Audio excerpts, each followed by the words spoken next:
if you're selling a rare or unique item, you definitely want to be careful with how you do this. Let's see how this goes. Not feeling well today. I was sick all weekend, so I'm going to try to do a video here. Apologize for my voice. Probably sound a little sick. Maybe I sound a little bit like Isaac Hayes, a little bit deeper. I don't know. Probably not. I don't sound anything like Isaac Hayes, even with a cold. Welcome back to my weekly show where I talk about the ups and downs and in-betweens of selling on eBay. Still not feeling too well, but I'm here to bring you a video nonetheless. It is Monday. Can't skip a Monday. By the way, did you see my video last week where I listed some stuff and answered some questions over in the workshop? It was really surprising how intimate that felt for me to like show my listing process unedited. I felt like I was naked or something. It just, for some reason, I just felt kind of self-conscious about like putting my listing process out there in the open, unedited, but y'all seem to like it. Turns out it's kind of difficult to record a video, talk to you, and list at the same time. So I made a few mistakes. I appreciate you calling those out in the comments so I could go back and fix them. I think I'll probably do more of them. It was kind of fun to do, and so you can look for more videos like that from me. But for now, let's do some viewer questions. Hey, Justin, Jason again. I know, third time, right?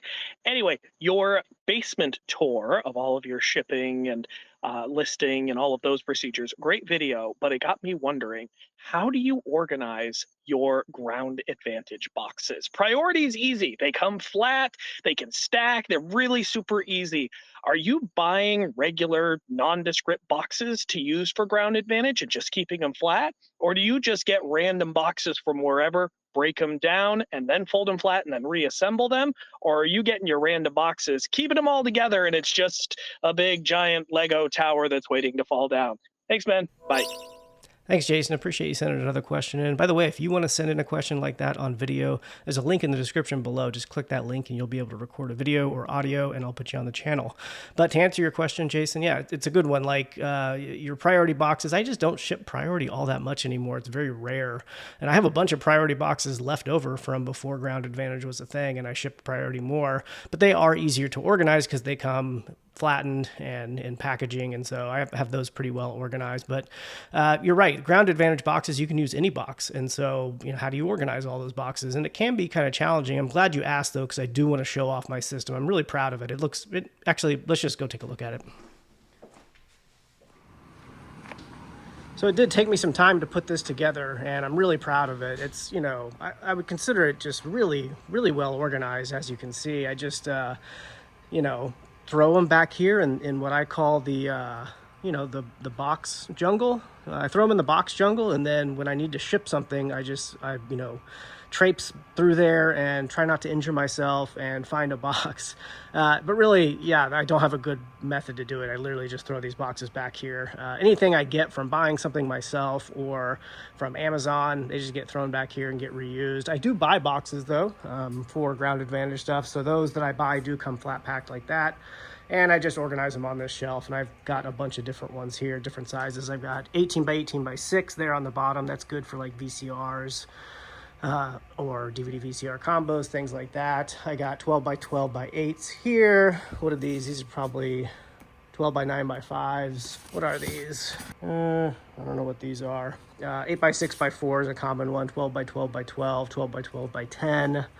10 by 6 by 8, things like that. Those are the boxes that I typically buy. But yeah, I've also got, the flat packed priority boxes down there that I just really don't use all that often anymore. But yeah, that's my box situation.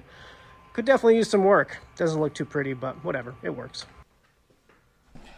Everything's still recording here? I hope so. Marcia asks, so I work at a storage facility and get tons of free stuff. Instead of throwing it in the landfill, I put it on eBay at a little lower price and list pretty much everything. Do you think if it is free, you should list it, or should I still be picky about what is being listed? Hey, Marcia, that's a good question. So you're getting a bunch of free inventory. Should you just list it all, or should you be picky and only list the stuff that's going to bring in a decent amount of money or a certain amount of money? The way you want to think about that is by your time. Like you really want to think about how much your time is worth and put sort of a dollar amount on that time. Like figure out if I was doing something else, I could be making X amount of money.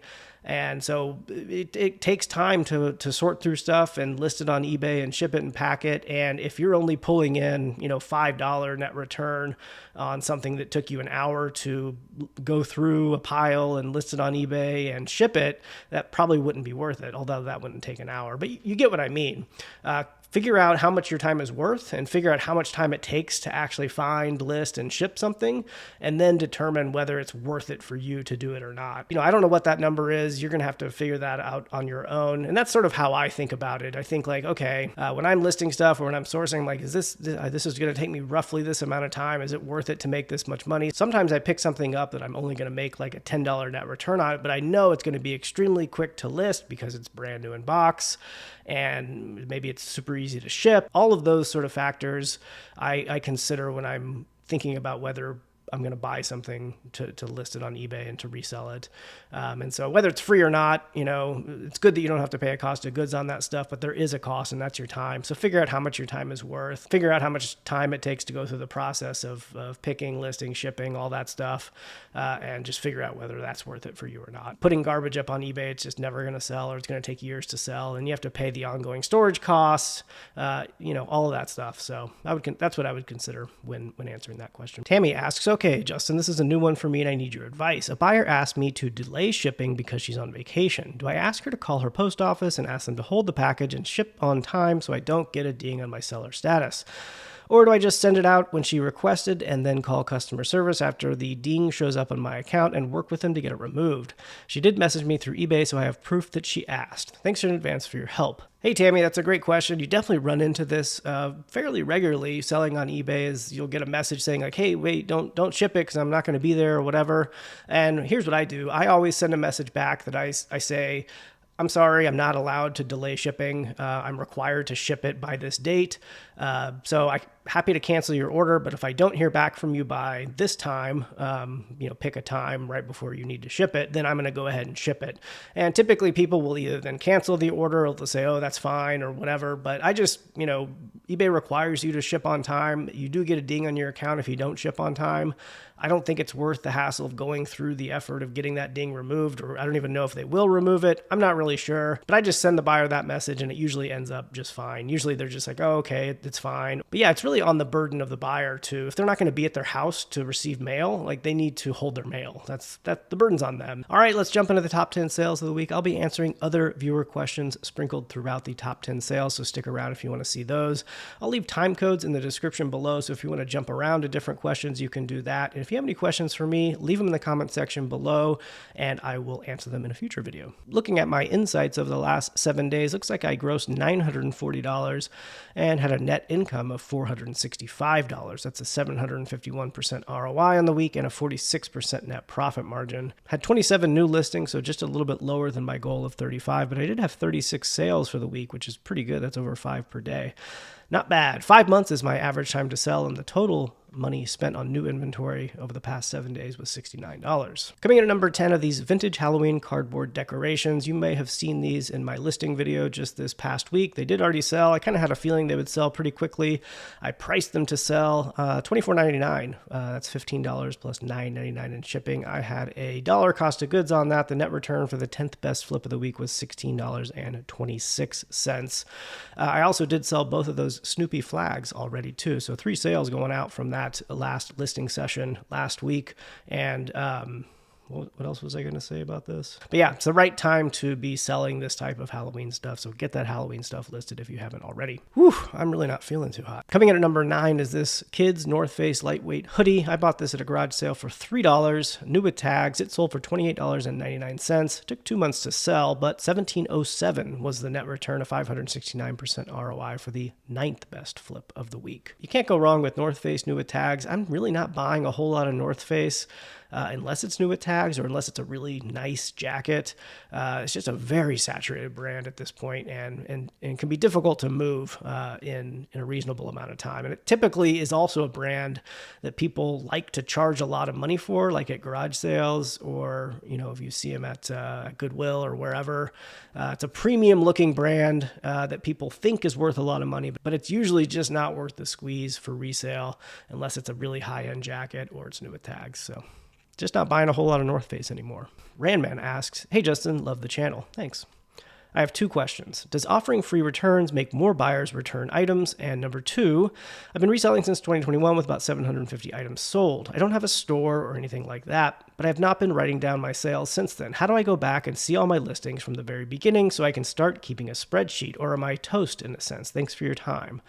So yeah, I'll answer those questions. The first one, does offering free returns make more buyers return items?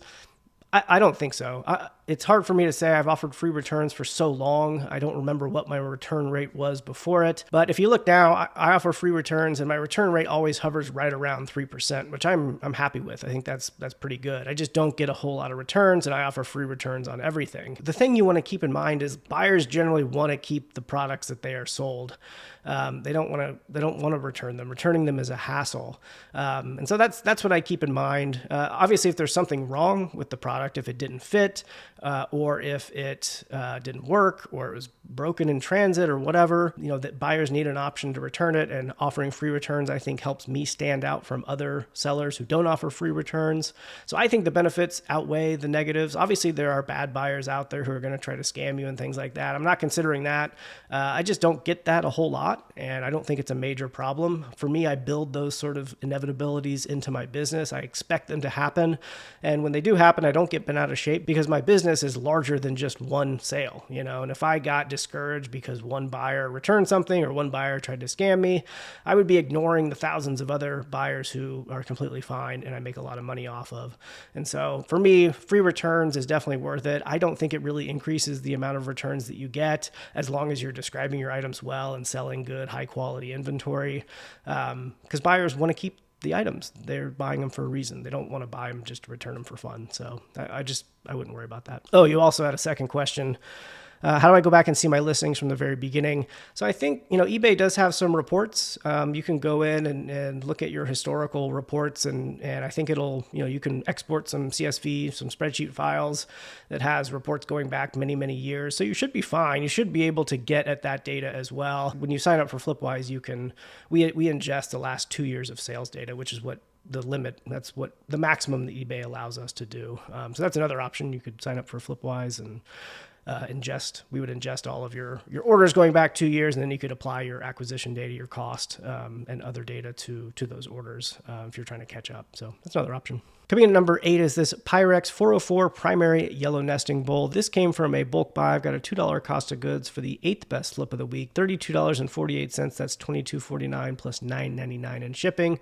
Took 7 days to sell with an $18.95 net return for the 8th best flip of the week. I tend to find these Pyrex primary nesting bowls quite a bit. I've sold the full set a couple times, and I also just find the random colors, but you'll notice just because they come in the primary colors, yellow, red, blue, green, right? Is that it? Are those the primary colors? I think so. Coming in at number 7 is this Barbarian rugby shirt. This thing was giant. It was like a flag. Looks like a flag and was the size of a flag. Triple XL from Ireland. This brand was interesting. It just looked like it stood out. It did not look like any other shirt on the rack there. I'd never heard of Barbarian rugby, but rugby shirts can do pretty well. I buy and sell them fairly often.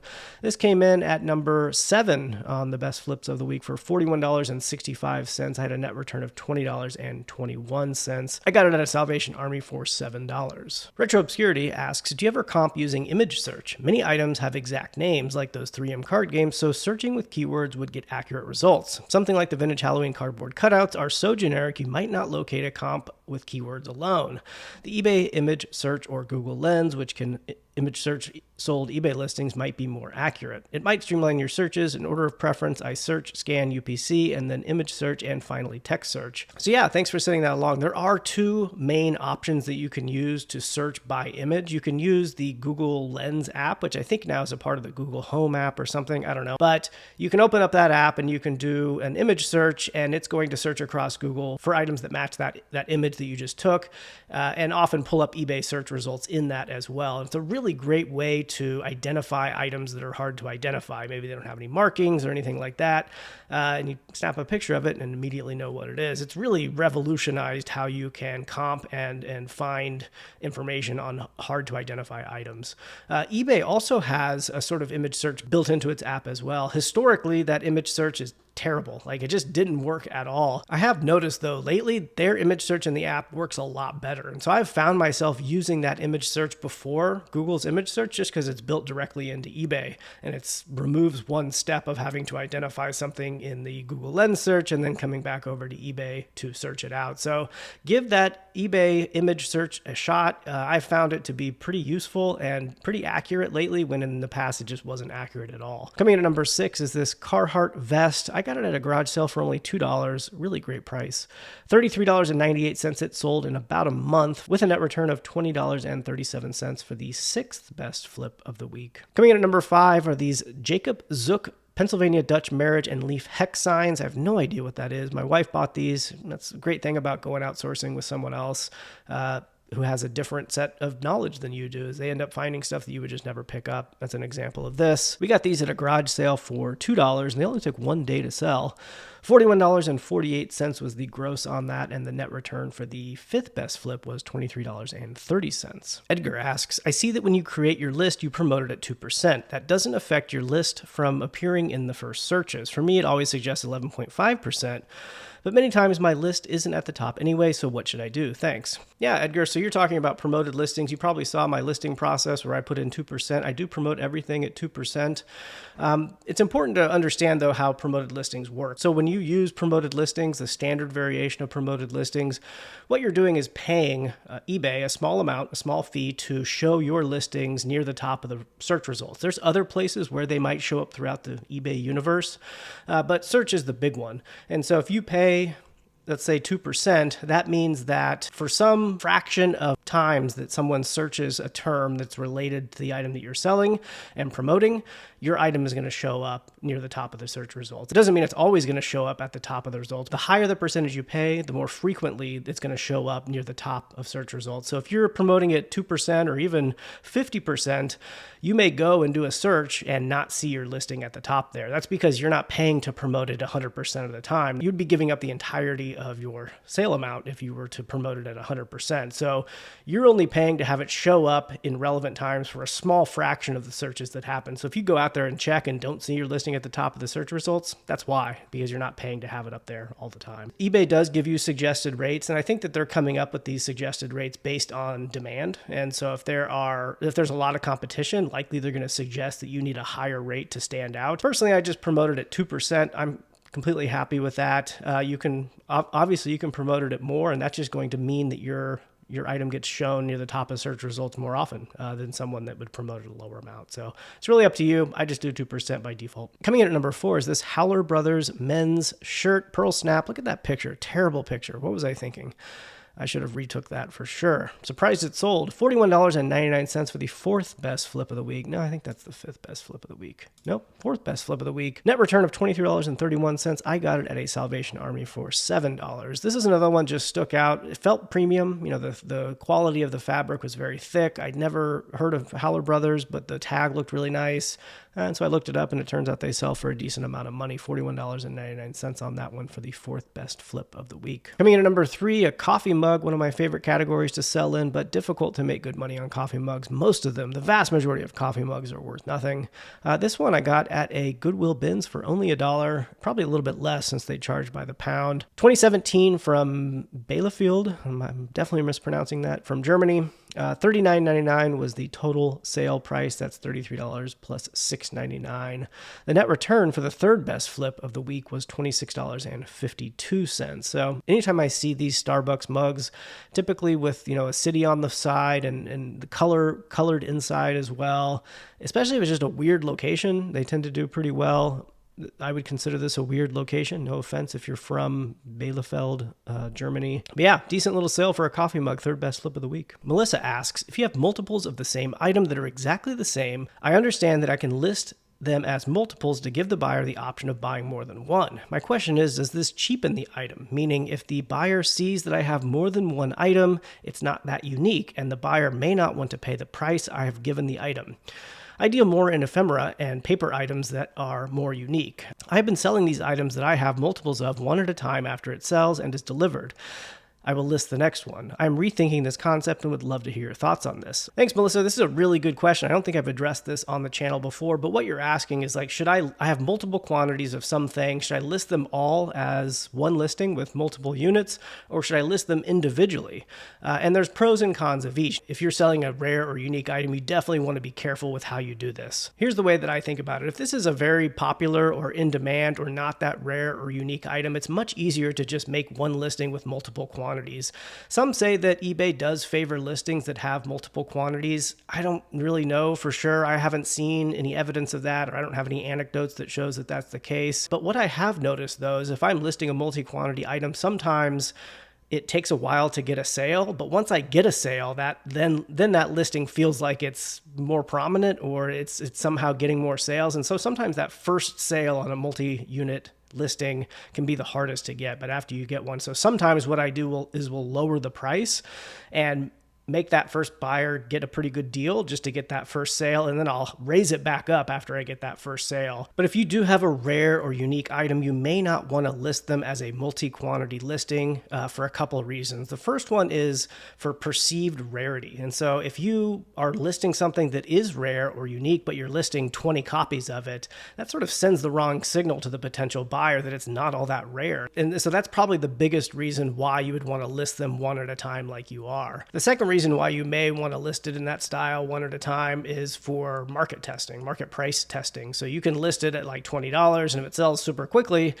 you might want to raise the price because it sold so quickly. And so by listing one at a time, it allows you to change the pricing based on the demand. But I would definitely hesitate listing all of your rare or unique items as a multi-quantity listing. You want to preserve the idea of rarity with that. Got a pair of shoes for the second best flip of the week. These are Nike Zooms, $49.51. It was the sale price, $39.52 plus $9.99 in shipping. I got these at a St. Vincent de Paul back in April for $7, and they sold in 4 months. Net return, $27.90 for the second best flip of the week. Just a sort of generic pair of Nike basketball shoes, I'm guessing. That leaves us with number one, this Anthropologie Nutcracker serving platter. My wife found this at a garage sale for only $3. It sold for $49.98 for the best flip of the week. I would have never picked this up. Again, she just has a good eye for this stuff. Anthropologie is a good brand. I'm not sure if it was branded Anthropologie. I know Anthropologie has other brands that it sells at its store and its own brand as well. I'm not sure what the case was with this, but my wife just has an eye for this type of thing. $28.74 for the best flip of the week. Not a bad little flip there. It's been a while since we looked at the worst flips of the week. Let's take a look at that because I did sell something at a loss here. These two Intellivision sport games. I took a best offer on this, $14.99, and ended up losing $2.24. Somebody asked this in the comments a couple of days ago about whether if I lose money on a sale, did I know it I was going to? Like why list it in the first place? Usually I don't necessarily know. I think when I got this home and did the comp research on it for real, I was like, ooh, that was probably a bad buy. I paid $10 for both of these, way too much. And I think I took a best offer on this. And so it really comes down to like, why even sell this? And I think, I could either donate it and write off $10 on my taxes, or I could claw back some money. And in this case, I did claw a little money back. I made $7.76 back. So got $7 back in cash. I could have donated it and written off 10. Kind of up to you what you want to do in that situation. Either way, not a good buy. Looks like I also sold some Star Wars. Oh yeah, I remember these. I got these at a garage sale, and they were just doing a deal like make a bag for $5. And so I just at the last second threw these in there. I knew they weren't going to sell for a whole lot. No, they didn't. $9 free shipping. Didn't end up making $1.90 on it though. Yeah, I've got some just like Yankee Candle stuff that I had in a huge lot. Made $2.28 on that. This also, I parted out a Sunbeam mixer. Just parted out the bowl. Made $2.88 on that. They all can't be good here. Hopefully next week I'm feeling better because you can probably tell I'm not feeling too hot. I'm gonna go take a nap. All right, thank you so much for watching. If you made it this far, YouTube thinks you might like this other video of mine, so check it out.